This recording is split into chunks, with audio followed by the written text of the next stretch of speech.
Балалар, мынау 4-ші сынып 1-ші БЖВ-сы 290-ық бетеді. Баған түрінде жазып шығар және тексер дейді. 14210-ды бөлуіміз керек 35-ке.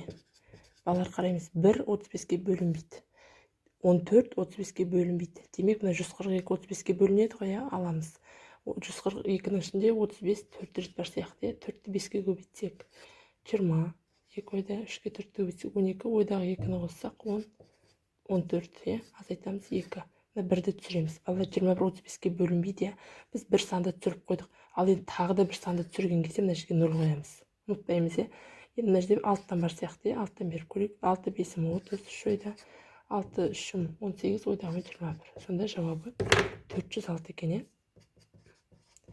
Енді қайтып көбейтіп тексеріп жазсаңдар болады. Енді айтады балалар, екінші есепте Асқар бір санды дейді 7-ге бөлді дейді. Бір сан деген x, оны 7-ге бөліп еді дейді. Жауабы 3916 және 4 қалдық дейді. Бұны шығару үшін не істейсіңдер балалар? Бірінші 3916-ны 7-ге көбейтіп аласыңдар. Кейін 4 қалдықты қоса саламыз. Яғни 3916-ны көбейтейік 7-ге. 6 7-ім 42, 2 түсіп 4 ойда. 7 1-ім 7, ойдағы 4 қоссақ 11. 9 7-ім 63, ойдағы 1 қоссақ 64. 7 3-ім 21, ойдағы мен 27. Жауабы 27412 екен. 4 қалдықты қосамыз. Сонда не болады? 27416. Балалар, 4-ші сыныптың 2-ші БЖВ-сы 290-ық бетеді. Апельсин, мандарин берілген. Бір жәшіктегі жемістің екеуінде де бірдей болып тұр. Енді айтады, 7 жәшік және 8 жәшік берілген. Бірақ екеуін қосқанда олардың массасы 1-ге 120 килограмм болып тұр. Балалар, бұнда не істейміз? Онда мына екеуінің жәшіктің массалары бірдей деді, осыны қосып аламыз. Яғни 7-ге 8 қоссақ 15. Біз 120 килограммды 15-ке бөліп алайық. Не үшін? Себебі әр жәшікте қанша килограмм бар екен білу үшін. Бұны бөлсек 8 болады. Яғни балалар, бір жәшік 8 килограммға тең. Енді осыны көбейте салмаймыз ба? 7-ге 8-ді көбейтсек қанша болады? Мына жерге жазамыз 56. Енді 8-ге 8 көбейтсек 64. Ана екеуін қоссақ қайтадан 120 шығады. Демек есебіміз дұрыс шықты. Балалар, келесі есепте жылдамдыққа беріліпті. Міне мынаның барлығы 212. Бір-біріне қарама-қарсы бағытта шыққан. Олар 4 сағаттан кейін жолыққан. Яғни мына жерде S дегеніміз білеміз жылдамдық көбейтілген уақыт. Яғни 24-ке 4 көбейтсек 96. Ал біз білеміз, мына 212 дегеніміз ол S тең S1 қосу S2 болып тұр ғой. Орындарына қояйық. Яғни мына жерде 212 тең S1 дегеніміз 96 болып шықты. Қосу S2. Бізге мына жердің жүрген жолы табу керек. Ол үшін S2-ні табу үшін біз 212-ден аламыз 96-ны. Қанша болады?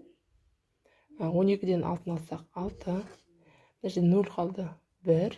116 екен. Балалар, мына жер мысалы 96 болса, мына жер 116. Біз білеміз, оның жаңа уақыты 4 сағат. Тек бізге жылдамдығын табу керек болып тұр. Жылдамдық деген сол S бөлінген Т. Яғни осы 116-ны бөлеміз 4-ке. Баған түрінде бөлейік 116-ны 4-ке. Сонда 1 4-ке бөлінбейді. 11 бөлейік. 11 4-ке бөлсек 2-ден береміз. 8 азайтамыз. 3 6-ны түсіреміз. 9.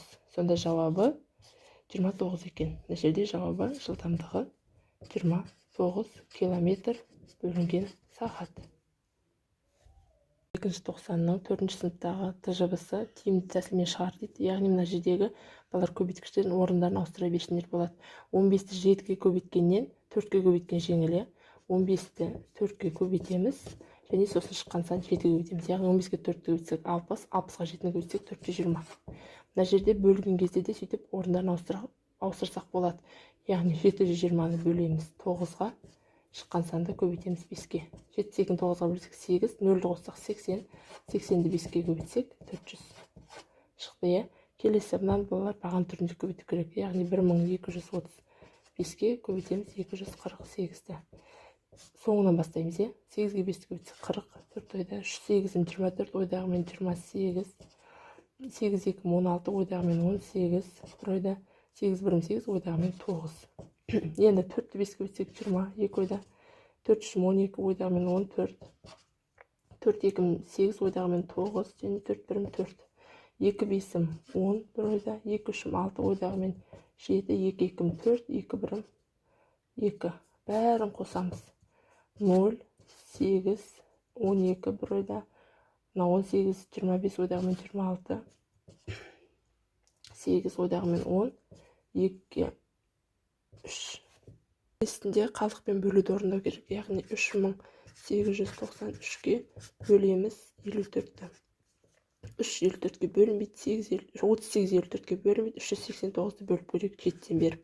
7 4-ім 28 2 ойда, 5 7-ім 35 ойдағымен 37. Азайтамыз. 9-дан 8 аламыз 1, 8-ден 7 аламыз 1, 0.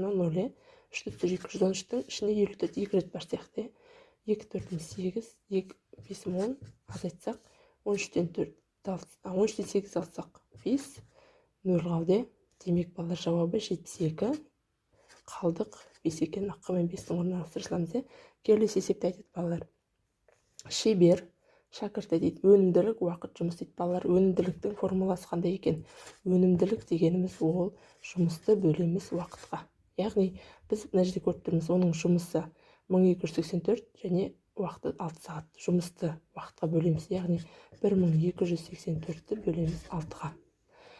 Баған түріне бөлек 1284-ті 6-ға бөлсек, 1 бөлінбейді 6-ға, 12 бөлінеді, 2-ден береміз.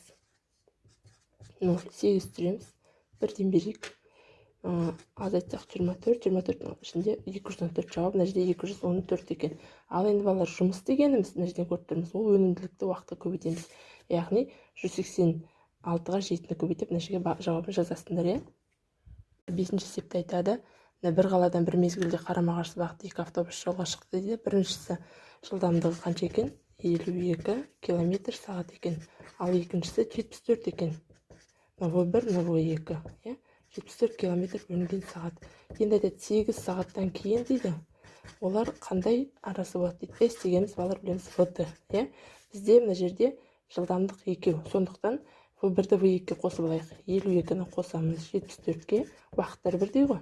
8 қоса саламыз. 52-ке 74-ті қоссақ неше болады? 6, 12. Көбейтеміз 8-ге. 126-ны 8-ге баған түрінде көбейтіп көрейік. 8 6-м 48, 8 4 еді. 2 8 16 ойдағымен 20, 2 ойда 8 10. Жауабы 1008 екен. 1008 километр.